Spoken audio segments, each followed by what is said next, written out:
Hi everyone, I'm Jeff and I'm back with Katherine. We did this great session at Inbound. It's called Unlock the Power of Customizing HubSpot's Smart CRM. And for many of the people who joined, we had some technical difficulties that prevented us from having all of our demos land. And we also got so much feedback at the session about how valuable or like new to people some of these features were that we thought, Catherine and I are best friends. We hang out on Fridays on Zoom anyway. So why don't we spend some time dusting off the old slides from Inbound and we'll record this and send it out for you.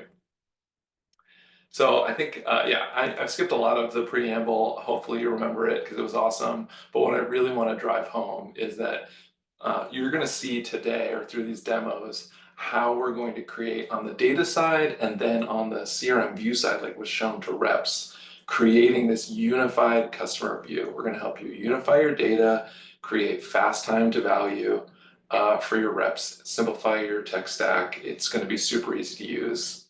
It's going to be great. So I get to go first. I'm going to talk about getting your data right in HubSpot, and there's two parts. The first one is setting up your data model, and the second one is getting more high quality data in. So we want to keep the bad stuff out, get the good stuff in. And I'm going to jump into some products. So this is getting the data right. That's me.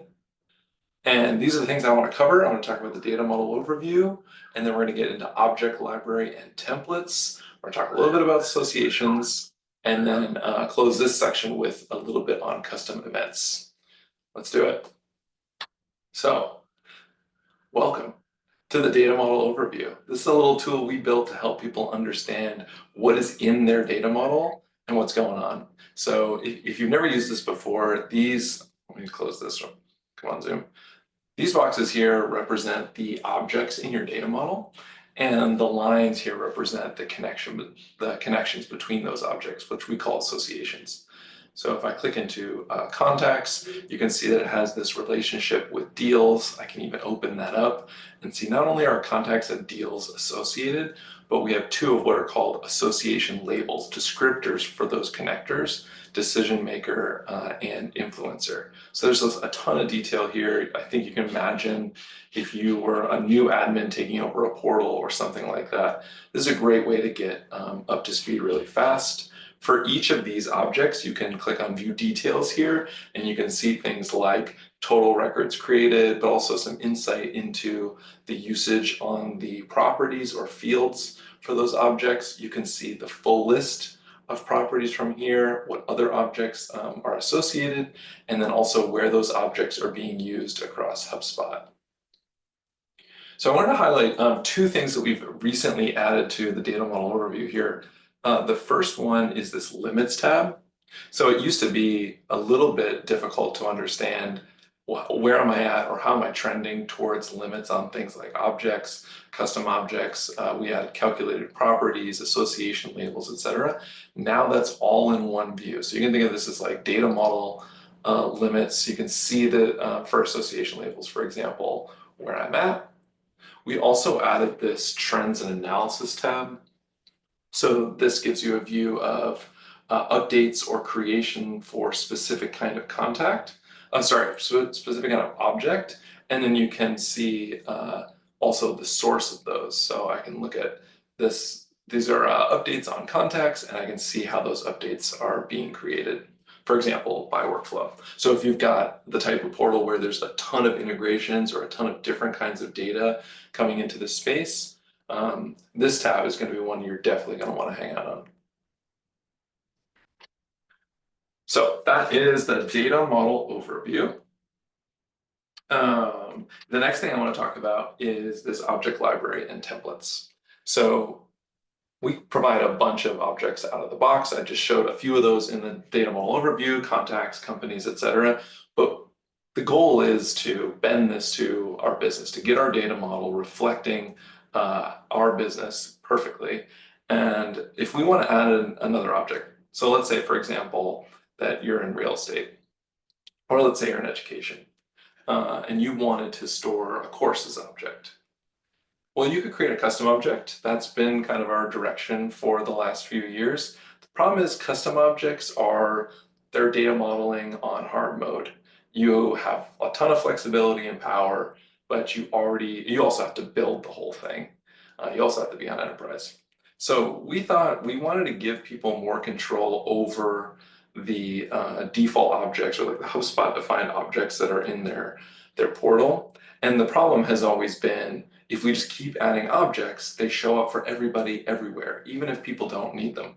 So we've just released a new piece of software, a new update. It's in beta. I want to show it to you now. It's called the Object Library. So let's switch over to our object library here. So this is the object library. It's currently in beta. It has your contacts, companies, deals, and tickets, but it also has 4 new objects that we just released with the object library. That is appointments, courses, listings, and services. You can see here all of the places in HubSpot that those new objects are supported in. They're basically supported just like our standard objects. You can turn them on super easily. So going back to our example, if I wanted to turn on this course object, just check the button here. You can see all of the details on this course object. So all the properties, the default associations that it comes with. Let's go ahead and turn this courses object on. I want you to see what that's like. So again, just confirming all the different support that it has. And now we can confirm and turn it on. And now that object is available. Let's go back to our data model overview. And if we refresh, we're going to see, it's wonderful when you're at your home internet. We're going to see that courses object is now here with those default associations. I can go ahead and extend this object with things like association labels or custom properties so it perfectly fits my business. It's a super fast way to get my business specific data into HubSpot. So this is great. Object library. Also, all those objects, they're available on all tiers. So pretty exciting. It's in beta now. That's pretty fast, but we were wondering, is there a way we can provide even more HubSpot support, even more HubSpot guidance, so that people can get time to value even better? And we think we can. And we're releasing a new beta called Templates that's going to help us do just that. So from my data model overview, there's this button here. I can open up the initial set of our new data model templates. So we're releasing 3 at the start. Those are real estate, healthcare, and education. And templates are a way to take your CRM from our basic all the way to something opinionated and specific for your business and industry with just one click. It's a way that we're showing you or bringing you all the power of configuring your CRM data without having to discover all these features one by one. So let me open up this real estate template. And what we're seeing here is it's going to turn on a new object. It's going to create associations with labels between that and other objects.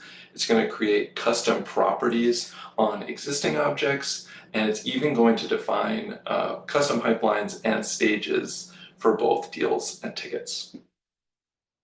It's pretty exciting. This is where, people would be applauding and super excited about templates. But I'm really excited to bring this to you. I'm really excited about the time to value impact that this can have. So that's object library and templates. Next, I want to talk a little bit about associations. You're probably familiar with them, but we have added 2 things that I think you should know about. So the first one, let's go, where is my shipments object? Here's my shipments object. So let's say I'm storing data in my CRM that represents shipments to customers. So my shipments custom object is connected with contacts. What I want to do is create an association label that represents the person who's receiving the package. So I can go in here and create an association label. It's going to open up my shipment settings, shipment to contact, and I'm going to create an association label. So we want a recipient association label. And then we also, I think what would make sense for actually sending somebody something is only one person can receive it. So only shipment to contact. Many contacts can have the label recipient. Nope. We now have the ability to limit how many of the type of association label you can have. Kind of confusing way to describe it. What I'm trying to say is I can set this to have only one recipient labeled contact per shipment, and that's exactly what I want to do. But I could also make it 2 or 3, whatever you think the upper limit is that applies to your business. So I can create that association label. So now we have our recipient association label. The next thing I can do for my shipments is I can say that when someone creates a shipment, they have to have a contact associated with it that has the label of recipient. So if I go into my customized create shipment form, I have a tab here for adding associations. It's with contacts. And then I want to apply a specific label, which is going to be recipient. So now when everybody's creating a shipment, they're always required to choose a contact, and that contact will be automatically labeled the recipient. So it's a great way to make sure that your reps are entering the right kind of data and that your data quality downstream is consistent. Everything's where it's supposed to be. And then if we open up our shipment object, where is that one? Oh, I'll get to that later, actually. But now we have all of that in place for creating a shipment and labeling it with our recipient. So that's where I want to leave associations, but we're going to come back to shipments in a minute. First, I just want to wrap up talking about setting up your data model by showing you a little bit about what we're doing with custom events. So for anybody who's not familiar, event data, it tracks the behavior, the actions that your prospects or customers are taking. So are they visiting your store? Are they clicking around in your app or on your website? This is really important data to understand for targeting or scoring, audience segmentation, even for customer success type reps to understand, are they healthy or not?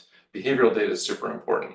And we've now created some codeless options for getting event data in. You can even just import a spreadsheet if you're working with offline event data sources. But most people use something like a Segment or a Pendo integration to send existing event data into HubSpot. So I'm not going to try to demo that, but what I did want to show you was what the team has done to make the reporting on the events that you're already sending in really easy. So I have these 3 custom events in my portal, and under this Use In tab, I can pop open the Customer Journey Builder. And let's see, so I have my 3 events here. I want to put them in order, and then I want to see the report.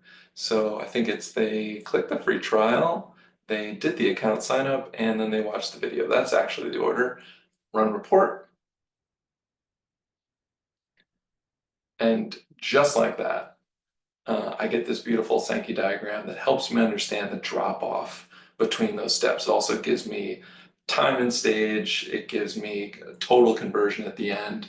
Super valuable insight, really, really fast. So I love what the team is doing for custom events there. Okay, that's what I wanted to talk about for setting up data model. There is a bunch of stuff that I did not cover that I would totally encourage you to look further into. We released some updates on custom data translation. So if you have multiple languages, we're releasing updates now on multi-currency.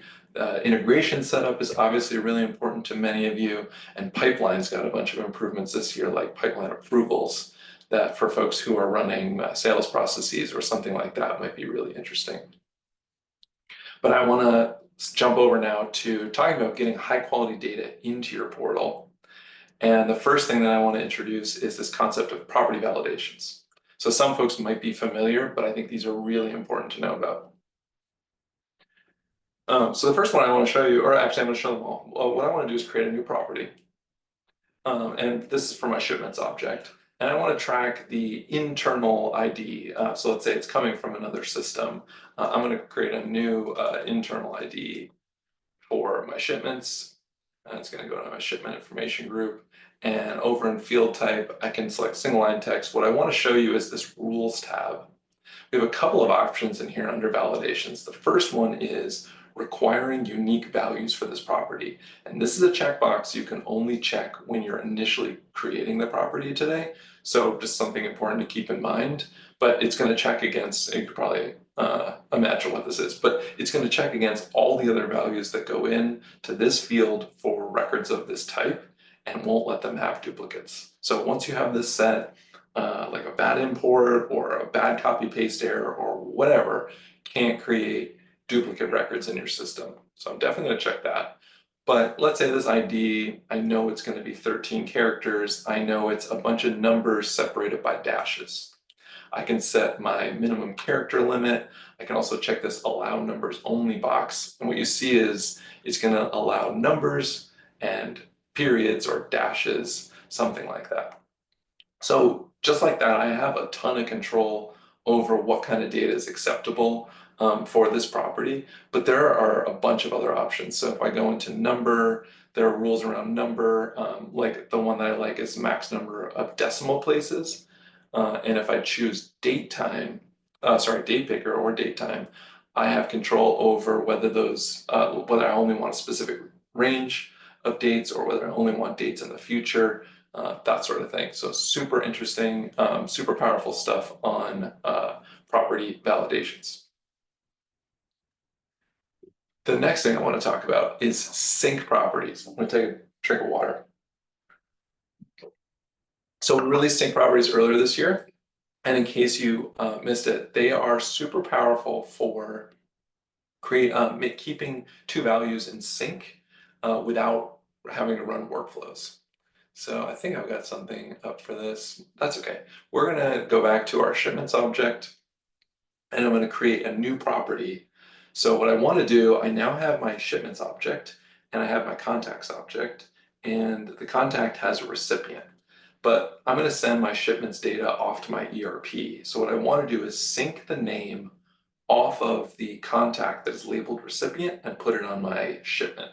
So I'm going to create a property here on shipments called recipient name. Oh, right. I'm going to create the property and recipient name. And in field type, I have an option down here called property sync. And with that, I can choose the associated object that I want to sync off of. So in this case, it's a contact. And I want the name, the full name property that I created on my contacts. And I want to narrow it down to just that recipient label. And let's say we have some logic at the bottom to make sure there's only one record returned. In this case, I want to do the first created. Great. I'm going to go ahead and create my property. And if I open up a record, so this is a shipment record, and I have my contact here, Lily. I'm going to first put the recipient label on Lily's record. Great, so now Lily is set as my recipient. And then when I look at all properties for this record and I find that recipient name, oops, I can't spell recipient. Here is my full name property, Lily Rosenblum, synced over with no extra effort. I did not have to set up a workflow. I didn't actually have to do anything to get this property value here. So that is sync properties. I bet you can imagine the power there, and also just not having to create so many workflows to keep those things in sync. Super excited about the potential for sync properties. Next, I want to show you conditional properties. So conditional properties is something we launched right before Inbound last year, and I didn't really get to demo it for anybody, but it's so powerful for making sure you're asking your reps for exactly the information that you want, and also making sure that as a rep, they don't have to wade through all this sort of useless fields or fields that don't apply to their situation to put in just the right information.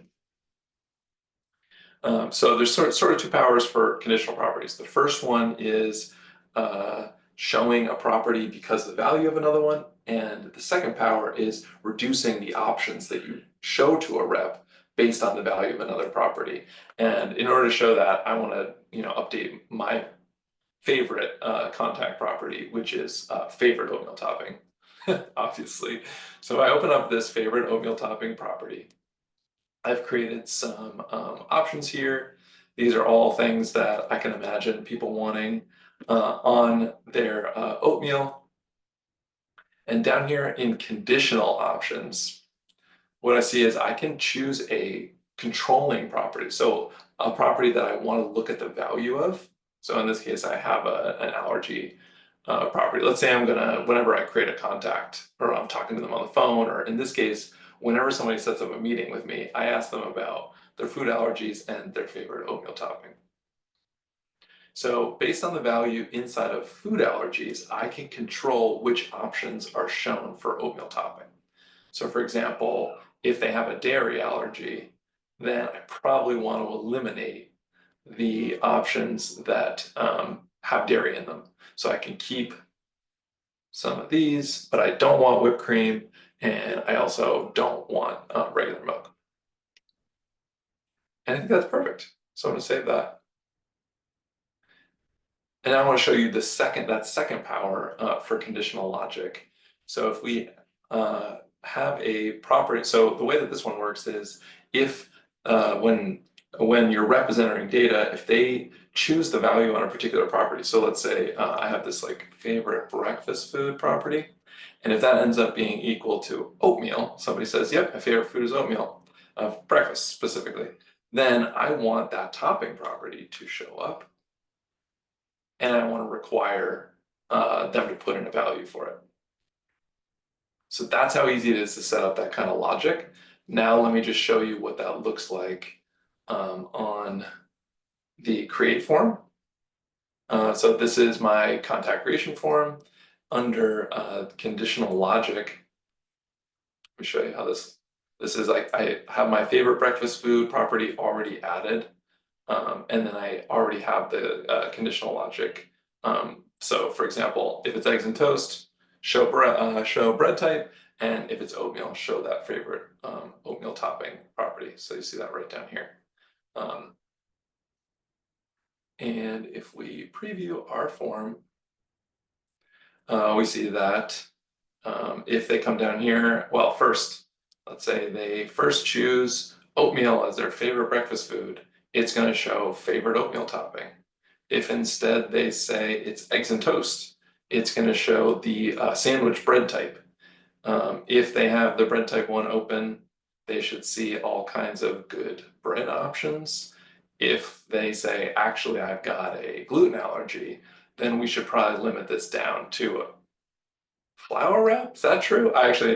That's probably something I should also eliminate. But they, of course, can have a very sad lettuce wrap. Sorry, people with gluten allergies.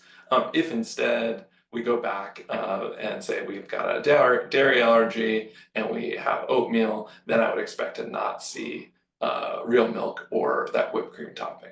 So that is conditional properties. Cool. I hope you go put that conditional properties feature to work. It can be super helpful for reducing time to data entry and quality of data for your reps. And then the last one I want to show you is pre-import validations work. So so many folks that I talk to are trying to get data from an older system into HubSpot, and really what they're worried about is, what if that data is a mess? I don't want to just replicate that mess from my old system into HubSpot. And we have done a ton of work to try to improve the quality of the data that ends up published in your CRM. Long way to go, but we've made some progress, and I'm pretty excited to show it to you. So let's switch over to import, and I'm going to choose a file, and I'm going to bring that in. So this file is from my old system. I'm not feeling great about the quality of the data in it. So when I go to import in this mapping step, it's going to show me that I do have all the fields that I need in order to create new contact records, but it's also going to show me that I have a bunch of errors that I might want to resolve. So the first one that I want to show you, I come down here, I see my 9 errors on owner property. So we click to open this up, and what I see is these look like some of the owner fields that I have, but they're all looks like fat finger errors or somebody was doing some lazy data entry. And I can go through and map all of these one by one. L Rosenbloop, love that.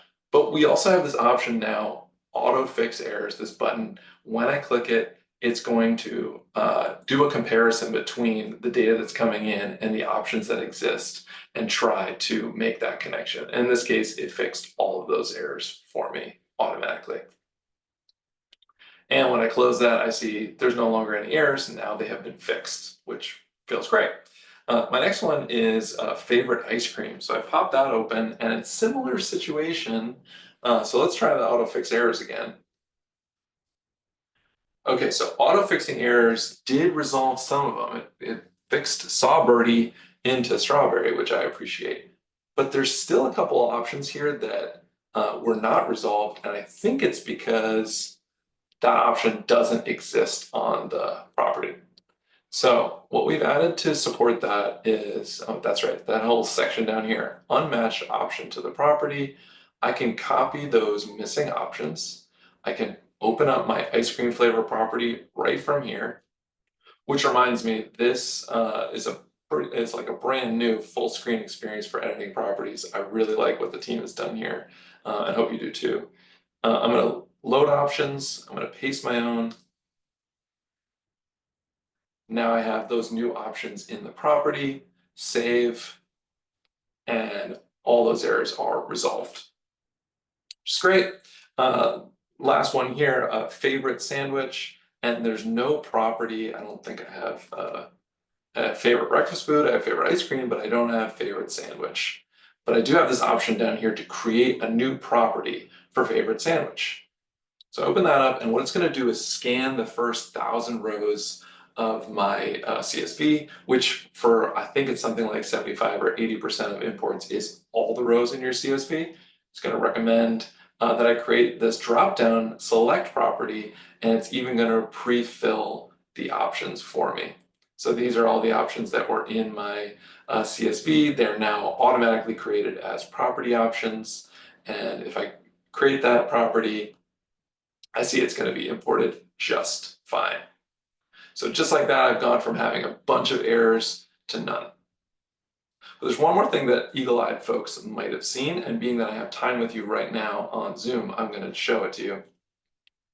One thing it didn't catch was that the names on for my first name, for example, are a little bit all over the place. I've got some that are lowercase properly, and I have some that aren't. I'm going to go ahead and finish this import. And once we're done here, I want to show you what you can do to keep pushing the data quality forward. So in summary, I created new records, 17 new records. Great, that's exactly what was in my spreadsheet. Happy about that. But I have this box here for cleaning up imported data. If you went to the, can't remember what that session was called, but it was all about data quality in HubSpot. You might have seen a preview of this. But we have this whole data quality and formatting automation that exists now in Ops Hub, and I would love to show you how that works. So it's going to run my check here, and it found 2 contact formatting issues. If I pop this open, I can see what those are. So again, it caught that the first name was fully capitalized. That's not necessarily what I want, and it's recommending that I make those, I don't know what that's called, sentence case. I can accept those on a one-by-one basis, so now that's going to update that. But I also have this option for automation. So under capitalization, I can say, for example, I always want first name to be capitalized properly. You can see in the description, it's going to catch a capital letter in the wrong place, or if the whole name is improperly capitalized, I can fix that. There's a bunch of other options in here, spacing and punctuation, email stuff. There's a lot of different things to look at. I suggest you do. But once I turn that automation on, it's just going to fix them without me needing to do anything. So that's the power of data quality and getting high quality data in. Whew, that was a lot, but there was still a bunch of stuff that I didn't cover. Going deeper into the data quality command center, talking about duplicates, data sync. I highly recommend you check that out. But now that we've gotten our data in, I want to hand things over to someone who's had to sit here quietly for a really long time. Katherine, man, she's going to talk about customizing views. Katherine, please take it away. Wonderful. Thanks so much, Jeff. Hey, everyone. We are once again customizing the experience for you. And this time, you can listen to us on 1.5 times speed. So thanks for joining again. And my name is Katherine Mann. I'm a group product manager here at HubSpot. The last 3 years, I've been purely focused on one thing, which is giving you all the tools to customize the CRM to bend it to your business. And I know a bunch of you at the session had told us that you'd already customized the record, you created custom cards, some of you even created app cards, and I'm so thrilled to hear that. Now that Jeff just covered how you can get your data in, model it the way you want to, and clean it up, I want to talk about how you can now show that data for your users in the right way, whether it's creating new team views, removing the clutter so that you can create some focus, or even adding custom cards. There was another session, and there's probably a posting somewhere about how you can extend and customize with code. But that's kind of the continuation of this process where you can continue to bend HubSpot to your business. A couple years ago, we opened up record customization, and this was huge. I heard it referenced, so I'm going to reuse this line, that this is like beachfront property for you all, where it's in the record middle column, it's a prime location, and we heard a lot of your feedback that you didn't want to just be siloed over to the right sidebar when you needed to see custom information. We've listened to you, we opened this up, and it's pretty incredible seeing what is possible now. Things like if you're in the professional services industry, if you wanted to, you could show project milestones, a project snapshot, or even logging time. And you can see here, it's so much more visual and interactive. And you can even bring in some of your external data so you can keep your users working out of one spot. Just to show you the breadth, if you're in the education industry, you could show things like course enrollment, your recruiting outlook, or even your application breakdown. And one more just for fun, not that I recommend this necessarily because this is work after all, is you could even play Mario Kart within HubSpot if you wanted to. All right, let me jump into the demo and show you how all of this works. For the sake of this demo, I want to show you the power of quickly and easily customizing your record view for any team. The example I'm going to use today, because traditionally this is the sales team, and a lot of times in the past, sales teams got to dictate what was showing the CRM, that a lot of your other teams felt left out in the cold. And so the example I want to show is customer success, just for the pure purpose of an example. Let's pretend I am a customer success manager at a company called Breezy. Breezy sells smart thermostats, and my biggest customer is Airbnb. As you can imagine, Airbnb purchases a whole bunch of thermostats, so it's really, really critical that I provide them with a good customer experience. So here we are on a company record, and as you see and are probably familiar with, there is a bunch of clutter. I've even collapsed the right sidebar, but just to really drive this point home, there is so much going on here. Let me show you how I can quickly customize this. First, I'll start by creating a new team view. Let's call this customer success. And I'll assign a team. Great. The first thing you're going to see here is our brand new unified record page editor. And this is huge because for the first time, you can really understand what your different team members are seeing versus before this was scattered across 8 different settings pages. That made it really hard to understand what is the cohesive view that you're creating for your users. So now it's all here in one place. You can manage your left sidebar, right sidebar, as well as your middle column.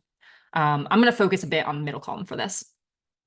It's probably easiest if I just go ahead and delete that tab. Let me do that.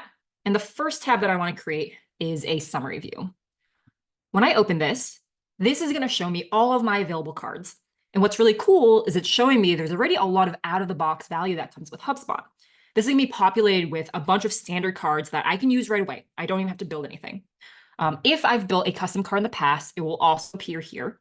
And I won't have quite time to demo this, but just to encourage you all to take a look, if you even want to create a card, this is the whole set of templates we have available in case you want to create a net new custom card. Okay, let me reopen this one. I already know what I'm looking for, so let me go ahead and grab a few cards. Great. All right, then I want to create a tab where I can monitor health. As a customer success manager, it's really critical for me to understand how is my account doing? Are there any alerts, risks of churn? Let me do that. So I'm going to want some things like, okay, definitely want CSAT. I think there was one more. Okay, great. I'm going to quickly rearrange this. Perfect. All right, one more tab. I also really need to know what products has my customer purchased. So I will want things like any recently closed deals. Okay, perfect. And the last thing that I want to do really quickly in here is I'm going to reorganize the order of my tabs. Perfect. So with a quick few easy clicks and definitely within a couple of minutes, I've completely customized the view.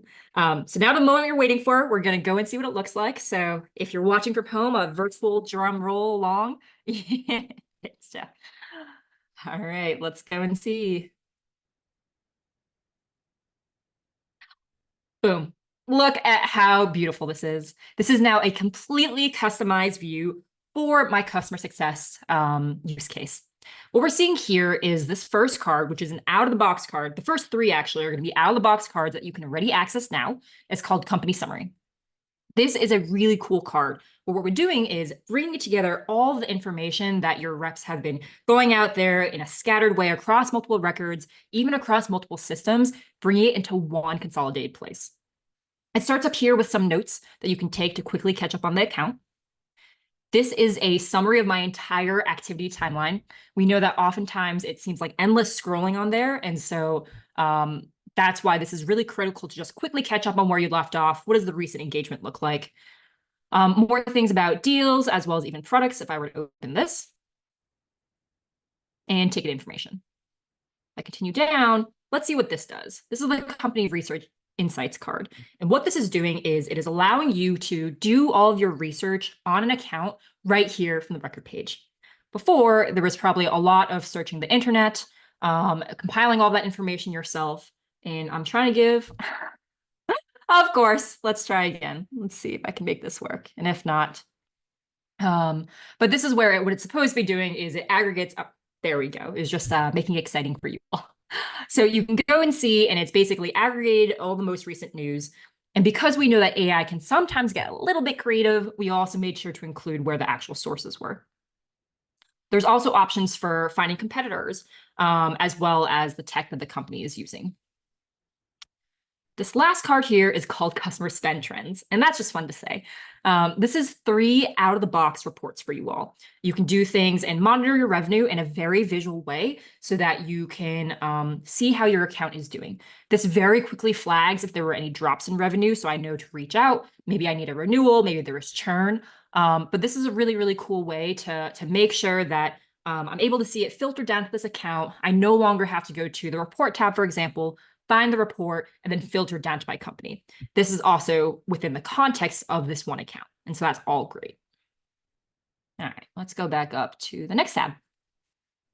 Okay, here on the health tab, and this got some applause when we were in the session, but this is our all-bound timeline, which is our very first calendar view of recent activity data. It's a little bit scattered now because this is from the previous week, but what you can do really cool things is like click into and actually seeing what the content of this is. If I want to go ahead and edit, I can do that from here as well. But this is basically giving me a very quick view of my recent activity, but it's in a calendar format. And that's really important too, because when you're on an activity timeline and you have all that text right there, it can be really hard to synthesize that information. And something as simple as a calendar view makes that much easier to see how is my account doing. I also created this CSAT report, so I had to use the report card. This is a custom card I created, but you're able to now see things like CSAT, which is really critical to seeing how is my customer feeling about the product. If I look through this, I can see someone's unhappy, and if I read this, I can pass this easily along to the product team. But generally, I trending positive, so I'll just make sure to check in with my customer and see how they're feeling. But this is a great way that I can flag it right here and make sure the information is getting to the right place. This also got some cheers, but in the association tables, we have now enabled inline editing. So if I wanted to say, okay, here's my list of open tickets, I actually talked with the customer recently. I heard this is no longer an issue. I'm going to go ahead and update this status to closed. And okay, when I refresh, it should close out. But anyway, that's That is legitimately exciting. That is very cool. It is very cool. I swear I did it at the demo we had it. But as we always find out with live demos, there are nice surprises for us. But when you all try it, it should be updating there. And over here in my product tab, I'm basically keeping track of what are the products I've already sold to my customer, what are the upsell or cross-sell opportunities, and even more important, what are things like recent deals that were closed, because I want to make sure that I reach out to my customer and they understand how to use the product.